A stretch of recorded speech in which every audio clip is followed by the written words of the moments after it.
Hi, everybody, and welcome to week 3. This week, we're going to be focusing on culturally and linguistically responsive instruction. We'll spend the first part of this week diving into that concept, so talking about what it means to be a culturally and linguistically responsive teacher, and then you'll be applying what you've learned by beginning to work on culturally responsive and linguistically responsive unit plan and engaging with your classmates on the discussion forum. To begin, I just wanted to share briefly in this video a little bit about how I frame and understand culturally and linguistically responsive teaching, and then we'll go through what you'll be working on this week.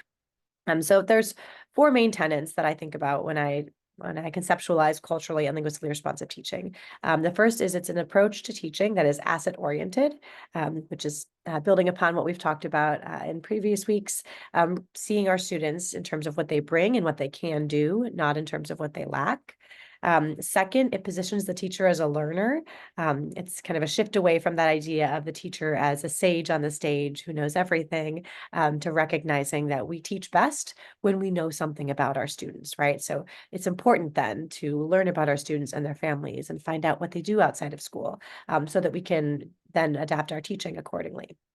A culturally and linguistically responsive approach to teaching also centers the needs and strengths of culturally and linguistically diverse students specifically. So it brings those students to the center, which too often in our curriculum doesn't happen, right? Those students are often kind of in the margin of what's centered. So it's a reframing of how we think about teaching and learning.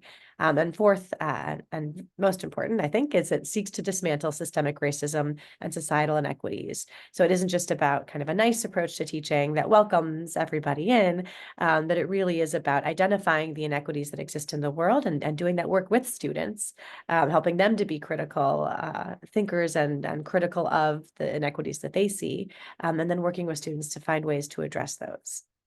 So that's what the culturally and linguistically responsive approach is. You're going to be learning about it in much more depth this week.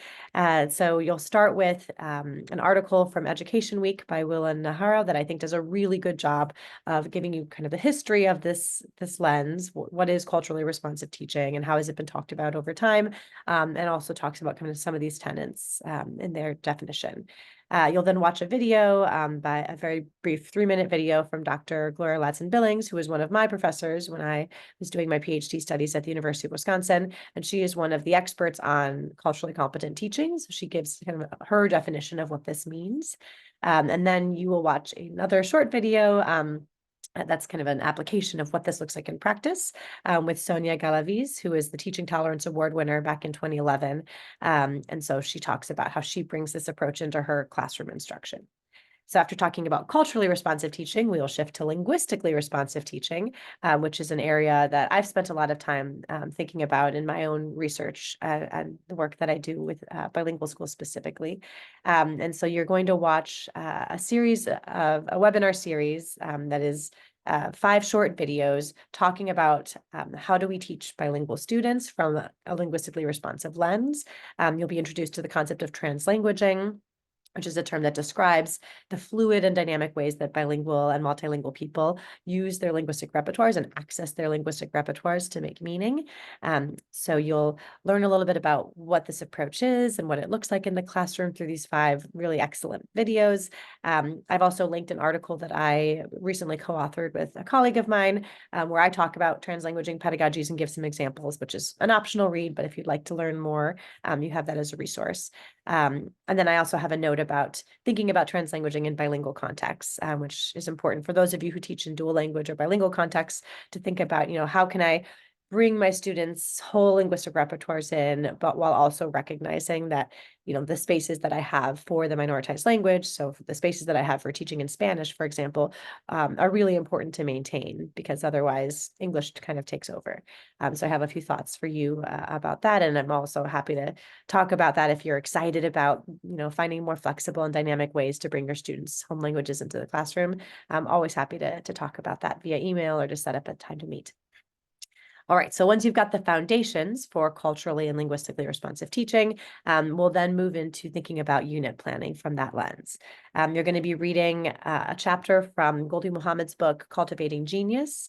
where she proposes a framework that she calls historically responsive literacy as a way to think about designing really meaningful units for your students that center their identities, help develop their criticality, and really kind of bring reading and writing to the center of everything we do. And while she calls this approach literacy, it's important to emphasize that no matter what you teach, literacy is a piece of it, right? Because reading and writing are a piece of all the content areas that we teach. So this isn't something that's just for language arts teachers. It's a lens for thinking about kind of bringing the literacies into our instruction from this kind of critical and culturally responsive lens.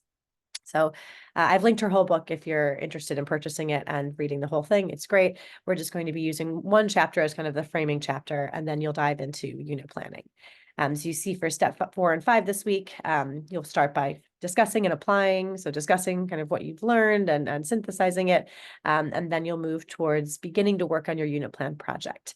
I found it effective in previous semesters to have students work in groups. So you get to see what some of your colleagues are doing and can kind of provide feedback to one another to make your units even stronger. So what we will be doing from now until week 10 is each week you will learn about a different topic related to teaching bilingual and multilingual learners. And then there will be an application component for your unit plan. So you'll steadily be working on your unit plan throughout this course. And there's also different checkpoints where I'll be giving feedback or your peers will be giving feedback in your groups. So when you scroll down on this Brightspace page, you'll see that you've been put into groups in a Google Drive. And in each group, I've put a unit plan that has your name on it. So you have a template that you can start working with, and you can see the people who are in your group. And those are the people that you'll be giving feedback to when we have those feedback markers throughout the course. So that is this week. Make sure you spend some time looking at the unit plan template overview video, reading through the assignment description and rubric. Really, it's an opportunity for you to put into practice everything we're learning through this unit plan design. I recognize that many of you do not have flexibility to just design whatever unit you want and then teach it. So you, of course, are always welcome to adapt a unit that you teach. I want this to be something that is useful for you. This is not just a thought exercise, but actually thinking about, what is it that I teach and how can I make it really responsive to my students and bring some of these scaffolds and supports into the unit. So you can create something brand new, you can use something you already teach, but the goal is to really use this course as a chance to think deeply about how to make it linguistically and culturally responsive. If you are in the TESOL program, you will be taking, or TESOL BDL program, you will take EDC 519, your internship course. Ideally, if you design this really robust unit, you could then teach some lessons within that unit as part of that course. So if you're thinking about timing and when this unit might be implemented, think about when you're planning to take EDC 519 and if you could time it so that you could teach some of what's in this unit then. That's not required, but it's just a way to take something you're learning in this course and then bring it into application in your next class.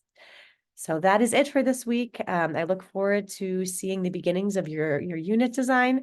One last thing to mention is that there are resources down at the bottom about the unit planning, about guiding big ideas, guiding questions. So, kind of dive in and get started and know that you can always reach out to me if you have questions or if you want to talk through your ideas for the unit plan. And I look forward to engaging with you around the topic of culturally and linguistically responsive instruction this week.